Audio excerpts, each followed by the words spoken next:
Tatlong miyembro ng New People's Army ang arestado sa Cotabato City dahil sa patong-patong na kasong pagpatay.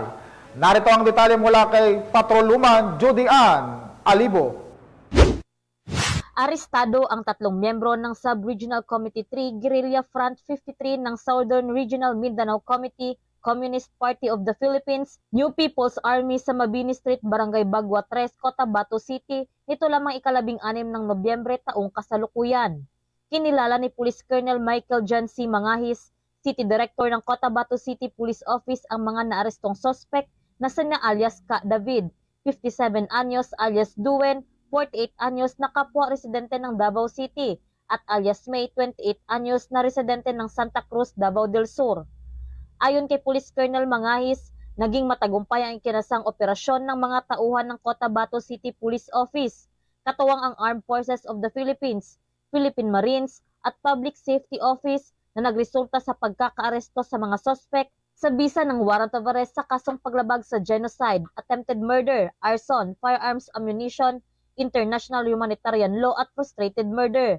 Sinasabing si alias Ka David ay nanilbihan bilang sekretary at 12 taon nang aktibo sa organisasyon habang 10 taon ding political officer ang asawa nitong si alias Duen at medical team naman ng mga ito si alias May na sa loob ng 7 taon.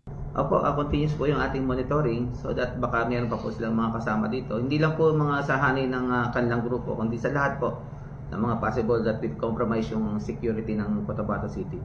Actually, nasa process po kami ng profiling. Yan naman po ang guidance ng aming director.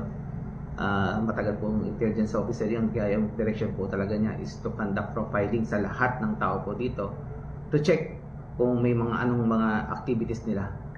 So yan po yung mga susunod na gagawin natin. We'll make sure na talagang masecure natin ang Cotabato City. Kasalukuyang nasa kustodiya ng Police Station 1 ang mga naarestong sospek para sa dokumentasyon at tamang disposisyon. Patuloy na magsasagawa ng mga operasyon ang PROBAR sa patnubay ng pamahalaan upang hulihin ang mga lumalabag sa batas, mabawasan ang iligal na gawain at isulong ang kaligtasan, kaayusan at kapayapaan tungo sa progresong bagong Pilipinas. Mula rito sa reyon ng Bangsamoro, ako ang inyong PNN correspondent, Patrolwoman Judy Ann Alibo, alagad ng batas, tagataguyod ng Balitang Pulis.